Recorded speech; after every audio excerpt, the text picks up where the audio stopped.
Bismillahirrahmanirrahim. Assalamualaikum warahmatullahi wabarakatuh. Alhamdulillahirabbil alamin wassalatu wassalamu ala asyrafil anbiya'i wal mursalin Sayyidina wa maulana Muhammadin wa ala alihi wa sahbihi ajma'in. Amma ba'du. Yang kami hormati Pak Agus dan rekan-rekan panitia berkah Ramadan Masjid UINSI Samarinda dan Mahasantri dan Mahasantriwati yang alhamdulillah sampai hari ke 8 atau 9 ini 9 masih tetap semangat. Mungkin tadi ada yang berdoa tadi pas sahur kan lebat-lebatnya, mudahan lebat lagi ya Allah. Tapi alhamdulillah ini dekat aja ya. Tadi kalau lebat betul, tadi saya mau izin ke Pak Agus. Tapi karena hujan hari Jumat ini punya nilai apa bahasanya? Kalau di sini nih hujan hari Jumat itu airnya ditadah biasanya ya.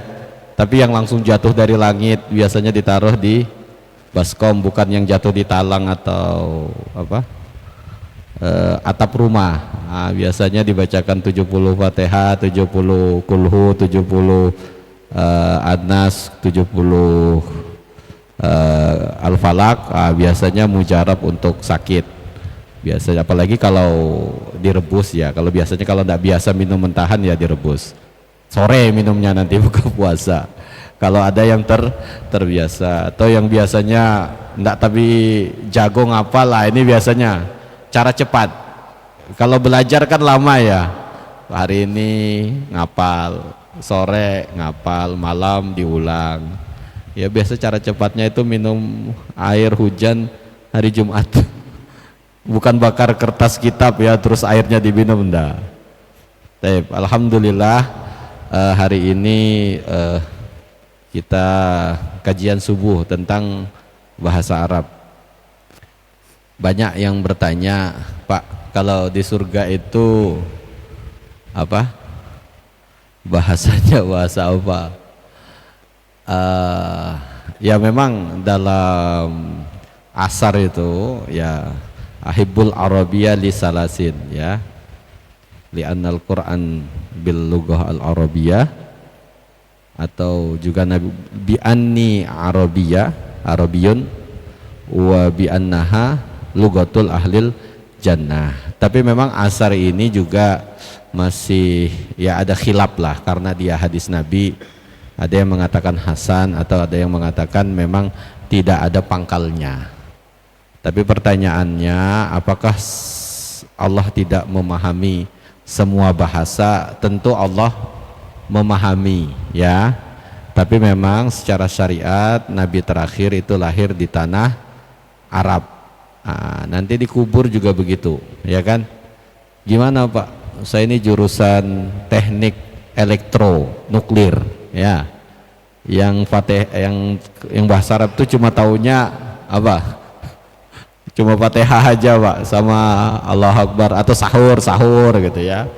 Nanti gimana saya jawabnya? Tentu kalau kita jawab bahwa pokoknya belajar bahasa Arab ya, tentu tidak seperti itu ya. Nanti mungkin dialek yang kita pelajari biasanya waktu orang meninggal ada talqinnya ya, atau biasa kalau di sini diterjemahkan kan. Kalau teman-teman kalau ikut ke kubur ya, itu biasanya dibacakan dulu Indonesianya ya, wa iza ataka malaikatul munkar wa sa'alaka man rabbuka ajib rabbi Allah. Tapi setelah panjang itu diterjemahkan biasanya, jika nanti datang malaikat mungkar menanyaimu siapa Tuhanmu, maka jawablah Tuhanku Allah. Itu biasanya kalau yang biasa ikut ke kubur, ada kan di atas itu panjang itu sampai berterpal-terpal. Tapi pertanyaannya, apakah dikasih kerpean seperti itu bisa juga dijawab? Ya tentu tergantung amal ibadah. Tapi pertanyaannya di sini, apakah bahasa Arab? Tentu malaikat mungkar dalam hal ini juga memahami semua bahasa. Ya. Adapun fadilah yang kita dapatkan kenapa bahasa Arab dalam konteks asar ini menjadi bagian daripada hal yang diutamakan, ya pertama Al-Quran itu berbahasa Arab dan Al-Quran adalah kitab terakhir dan menyempurnakan kitab-kitab sebelumnya, dan juga Nabi Muhammad adalah Nabi terakhir dan dilahirkan di tanah Arab. Nah, kemudian bagi mereka yang ajam seperti kita, orang non-Arab itu, apa motivasinya? Ya tentunya dalam hal ini untuk memahami ritual atau ibadah yang kita jalani sehari-hari. Oke. Paling tidak ibadah, ya, sholat, niat-niat dalam ibadah atau zikir yang biasa kita amalkan, ya, atau agar lebih mendalam lagi Al-Quran yang kita baca. Ya, di sini saya kira pasti tahu artinya kalau orang mengatakan la ilaha illallah. Paham ya artinya? Tidak mungkin tidak ada yang paham, ya kan? Tiada Tuhan selain Allah. Atau biasanya sallallahu rabbuna ala nuril mubin. Nah itu yang biasa kita, ala nur, cahaya, mubin, yang jelas, Ahmadal Mustafa Sayyidil Mursalin. Ahmad yang Mustafa, yang suci, Sayyidil Mursalin, penghulunya para Rasul, Sayyidil Mursalin, wa ala alihi wa sahbihi ajmain, gitu ya, berikut kepada keluarga dan pengikutnya seluruhnya. Nah minimal yang biasa kita baca itu kita pahami, ya, karena apa ya, karena kalau kita memahami ya tentu kita pasti memaknai. Nah sebagai contoh misalnya teman-teman kan kemarin kita sudah bahas sholat ya, dalam hadisnya khususnya dalam bacaan surat Al-Fatihah itu biasanya ada dialog. Bagi teman-teman yang memang biasa ya di pesantren itu biasanya mengerti ada dialog bahwa Allah Subhanahu wa taala itu membagi sholat itu dua bagian, ya, khususnya ketika dia membaca surat Al-Fatihah. Dalam hadis qudsi itu ketika seseorang misalnya mengatakan alhamdulillahi rabbil alamin, maka Allah di zatnya sana itu mengatakan hamadani abdi, bahwa hambaku memujiku. Wa iza qala al abdu ar-rahman ar-rahim, Allah berkata, kalau Allah asna alayya abdi, bahwa hambaku menyanjungku.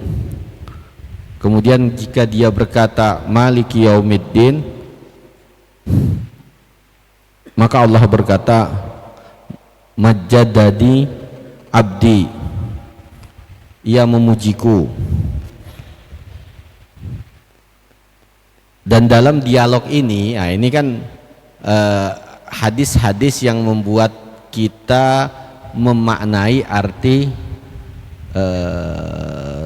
sholat, ya. Jadi misalnya baca Fatihah, walaupun dalam teks terjemahan umumnya alhamdulillahirabbil alamin itu biasanya ya segala puji bagi Allah, tapi dalam hadis itu dikatakan ketika setiap hamba sholat kemudian membaca alhamdulillahirabbil alamin, kemudian Allah di sana membanggakan hamadani abdi. Nah memaknai hal-hal seperti ini kan penting, memaknai arti yang kita baca, sehingga apapun ritual yang kita lakukan itu penuh dengan penghayatan, ya, terlepas dari istilah ngantuk, ya, istilah ngantuk. Kalau kita lebih masuk ke dalam kearifan lokal, ya. Ini kita masuk ke dalam kearifan lokal, atau biasanya dalam konteks ritual, tapi yang agak apa namanya itu ya, agak-agak mistis. Biasanya dalam mujarobat itu ataupun dalam kearifan lokal itu ada mantra-mantra atau baca-bacaan yang memang tidak kita pahami. Contoh misalnya kalau ada amalan tak tuk tak tak tak tak, kira-kira. Tapi keyakinannya kalau itu dibaca, mohon maaf, ketika saya memandang orang, maka orangnya akan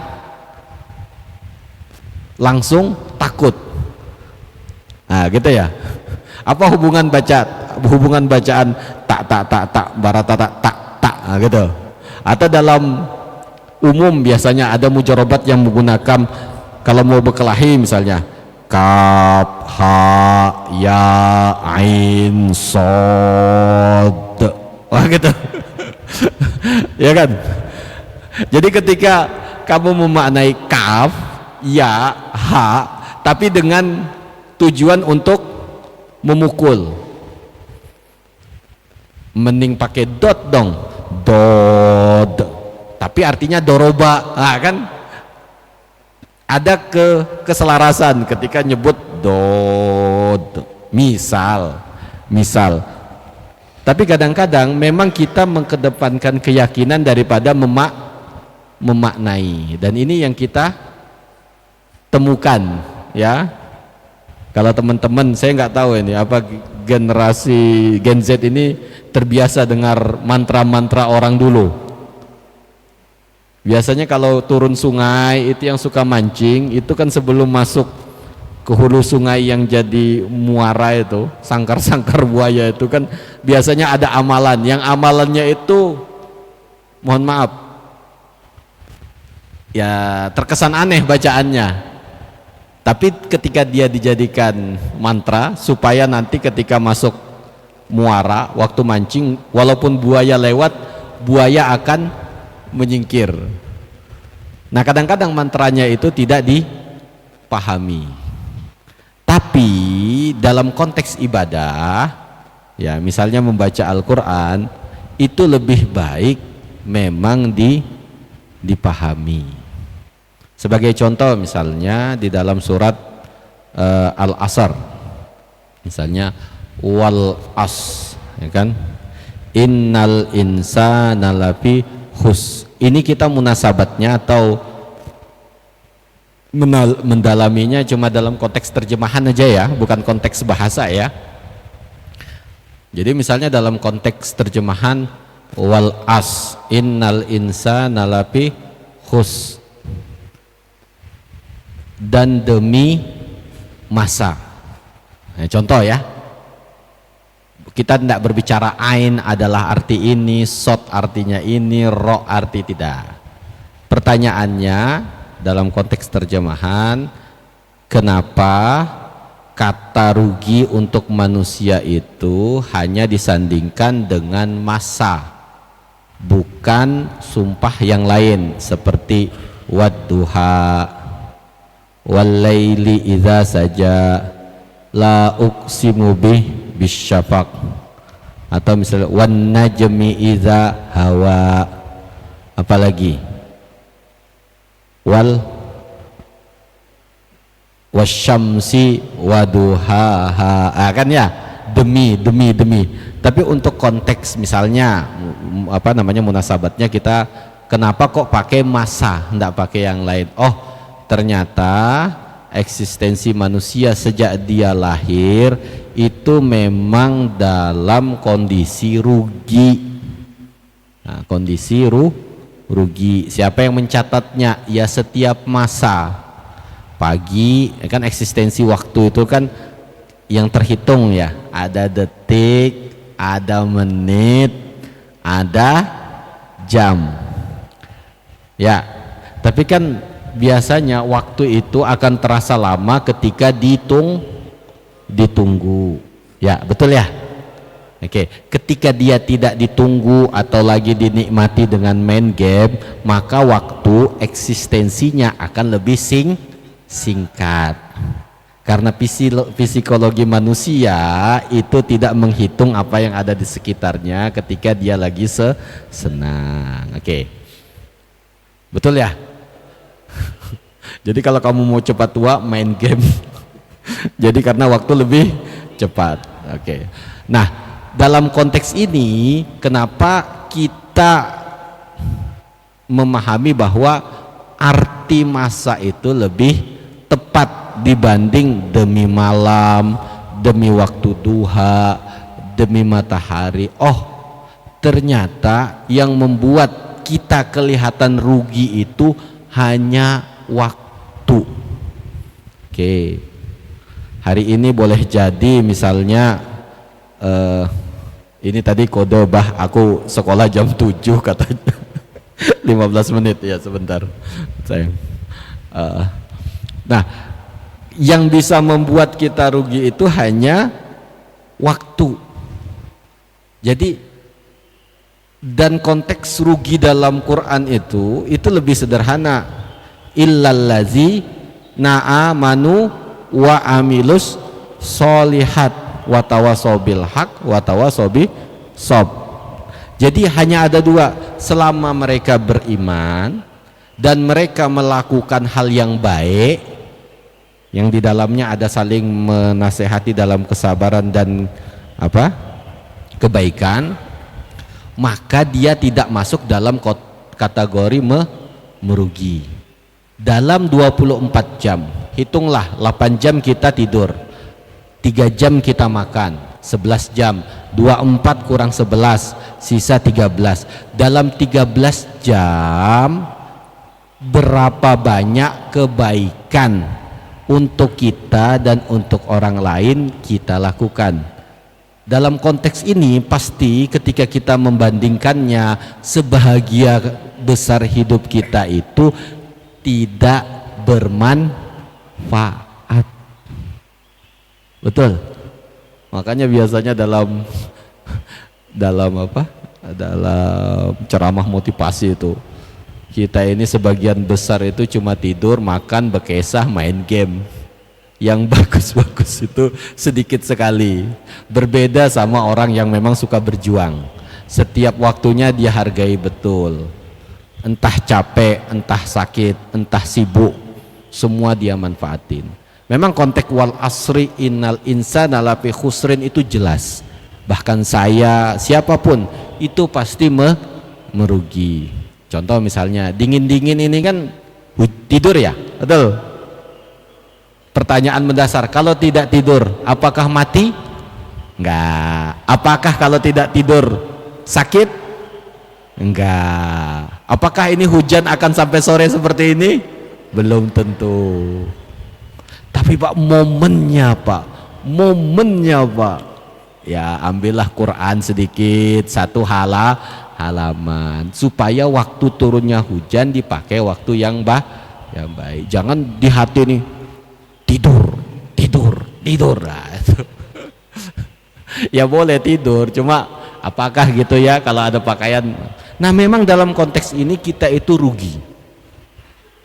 Maka wal asri, nah ini dalam hal ini diterjemahkan demi masa, itu bisa kita maknai seperti ini kurang lebih. Nah begitu ya.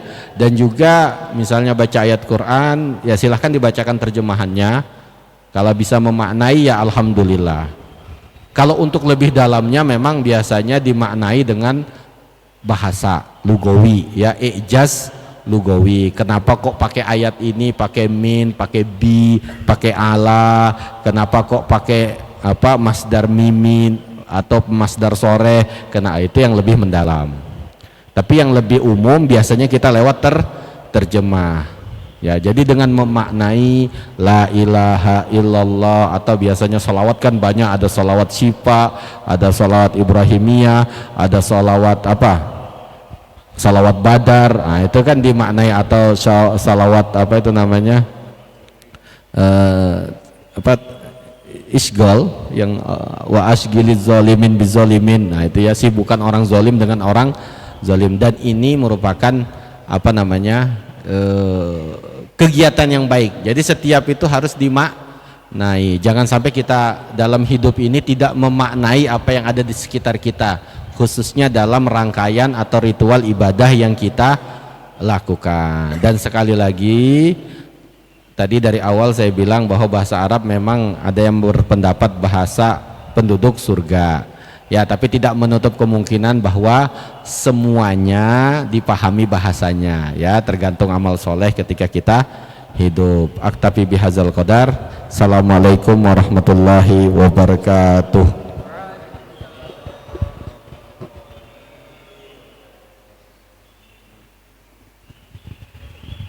Selanjutnya sesi tanya jawab.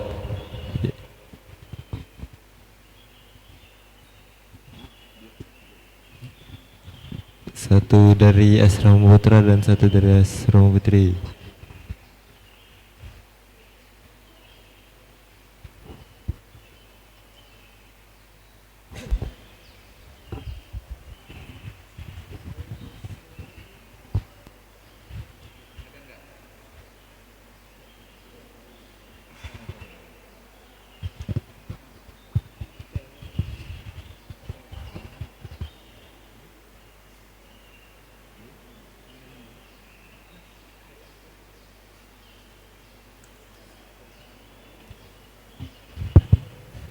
Bismillahirrahmanirrahim. Assalamualaikum warahmatullahi wabarakatuh.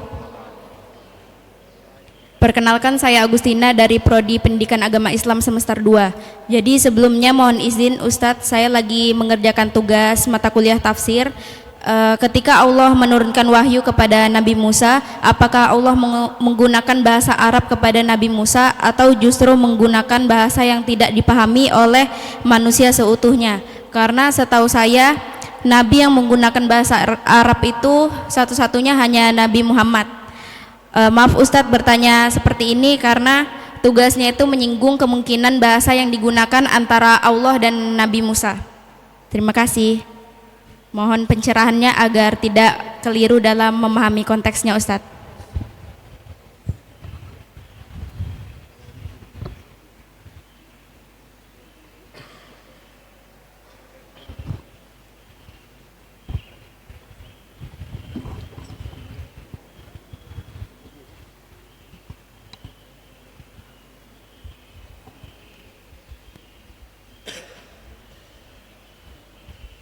Dari Asrama Putra, ada yang mau bertanya?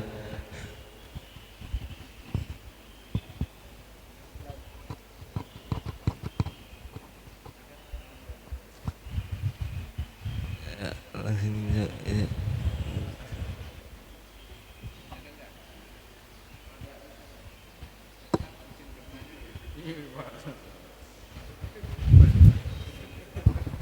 Cek, pertanyaan kedua Ustadz.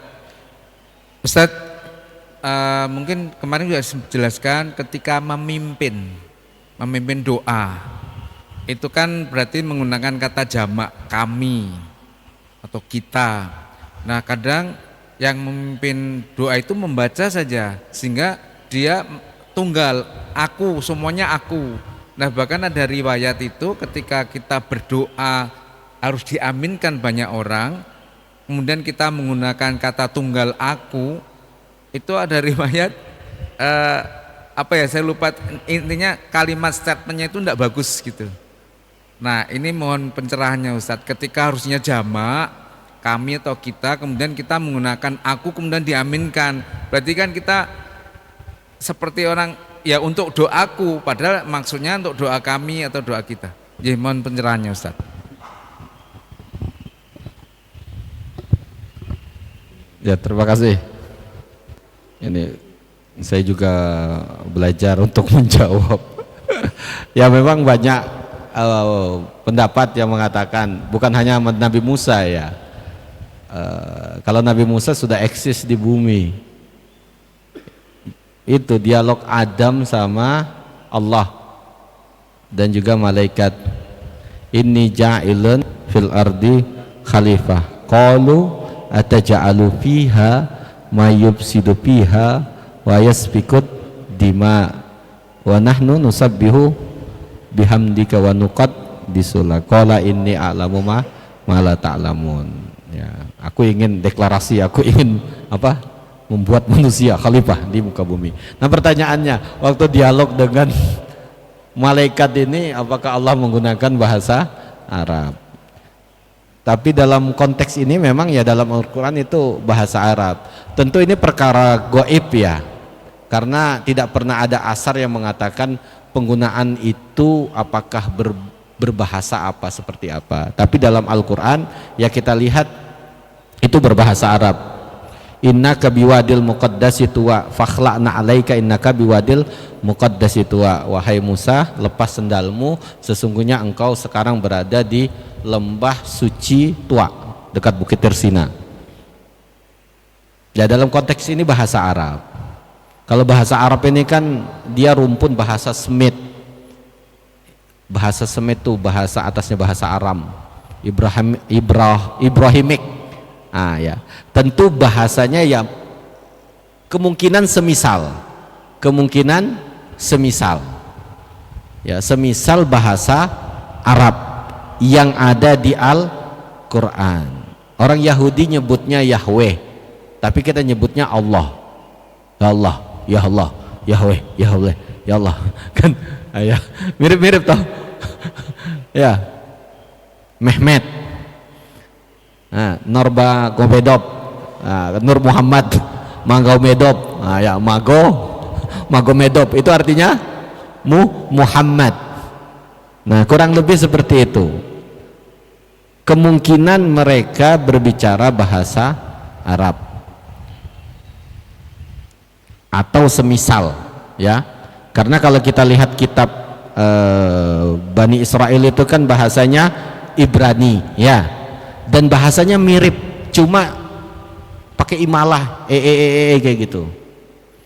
Bahasa Indonesia ketemu bahasa Malaysia, kemana Indonesia, orang Malaysia nyebutnya kemana, apa bahasa Indonesia, Jawa opo, ya tentu bahasa Arab. Tapi rumpun waktu itu mungkin masih bahasa Semit, karena beliau itu sekitar 600 tahun sebelum Nabi Muhammad. Begitu pula yang terjadi ketika Adam berdialog dengan Allah di alam atau di surga, ya, ketika beliau masih baru diciptakan, seperti itu. Nanti bisa dibuka di buku Ibnul Jimni, ya, tentang sejarah bahasa, ya. Tapi tentu dia pasti berpendapat wakila, dan dikatakan wakila, nah itu annahu yantiku bilugatin Aram misalnya, rumpun bahasa Semit, biasa begitu, ya, karena memang hakikatnya susah. Atau kamu cari The History of Arab. Nah, itu awal permulaan eksistensi manusia, itu dibahas. Apakah mereka berbicara bahasa Arab pada awalnya? Maka bahasa Arab itu dalam rumpun Timur Tengah termasuk eksis. Bahasa mana di dunia ini yang sudah umurnya 1400 tahun? Coba, bahasa apa? Hah? Bahasa Indonesia itu loh baru 50, ini berapa merdeka? 80 tahun. Lihat ejaan dulu, kan setengah mati bacanya ya. Ya, cahya, cahaja, nah gitu, cahya. Memang dia secara lisan sudah lama, tapi secara tulisan baru. Bahasa Inggris baru 1700, karena dia campuran Jerman sama Belanda. Nah, yang paling lama itu bahasa Arab. Rumpunnya ya masih bahasa Urdu, bahasa apa ini? Yang tadi Yahudi itu, Israel, Ibrani. Dia memang rumpunnya masih sama bahasanya. Tapi berpendapatnya tentu bahasa Semit, ya, atau bahasa yang paling mudah Ibrahimik, bahasa Nabi Ibrahim, bahasa Nabi Ibrahim, ya. Kalau kamu tanya juga waktu Yusuf di dalam rumahnya Juleha bahasa apa? Ya tentu juga bukan dikatakan bahasa Arab, karena di dalam prasastinya itu bahasanya bahasa hieroglif yang ada di apa namanya ini, piramid. Tapi di dalam Quran kita temukan dialog antara Juleha, Sayyidul Bait sama Nabi Yusuf pakai bahasa Arab. Tapi pertanyaannya, siapa yang bisa baca hieroglif?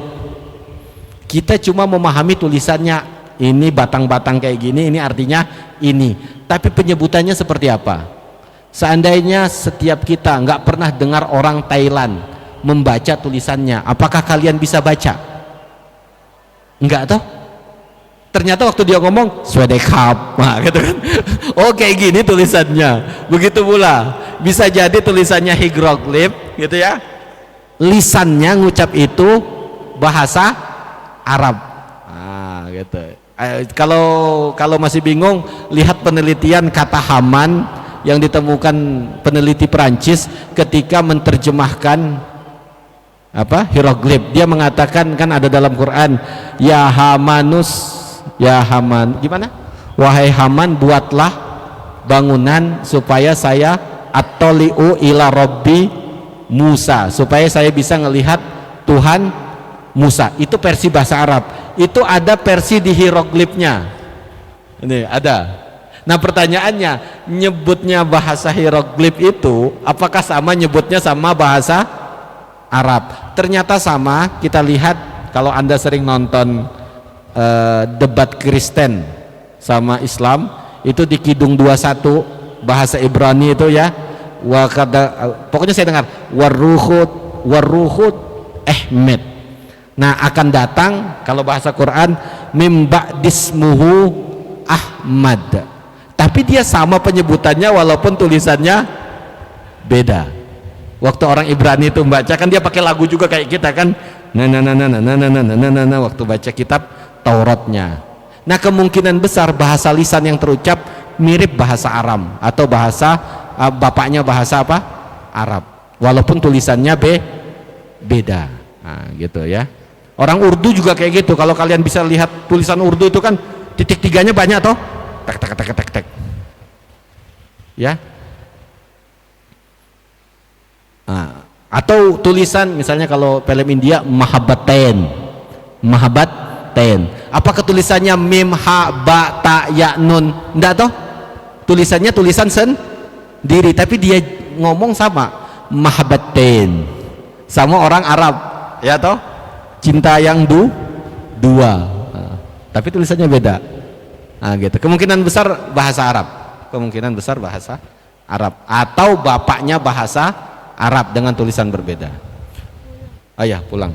Satu lagi, sebenarnya kalau dalam riwayat itu, barang siapa yang mengaminkan doa seseorang, maka malaikat mengatakan kamu juga mendapat bagian dari doa tersebut. Ya, misalnya Rabbighfirli wa liwalidayya warhamhuma kama rabbayani shaghira. Terus anak saya bilang amin. Nah, dia juga dapat bagian, semoga kamu juga diampuni bapaknya. Walaupun begitu, cuma memang karena kita banyak orang, alangkah baiknya semua memakai jamak. Cuma jamak ini kan agak susah ya.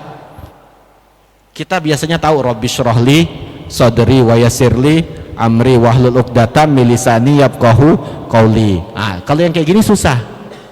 Kalau Allahumma inna nas'aluka salamatan fid din dunya wal akhirah pakai na, wa afiatan depan na. Tapi kalau Rabbi syrahli itu gantinya Rabbana syrah lana sudurana wa yassir lana umurana wahlul 'uqdatam min alsinatina yafqahu aqwalana. Susah toh karena ganti jamaknya agak repot, depan belakang. Tapi kalau yang Allahumma ghfir lana ya boleh lah, cuma ganti. Nah, tapi kalau memang tidak terbiasa tidak ada masalah ya. Tapi kalau sudah jadi imam atau biasa dapat jadwal imam, alangkah lebih baik belajar untuk menggunakan jamak. Wallahu a'lam bishawab. Terima kasih. Assalamualaikum warahmatullahi wabarakatuh.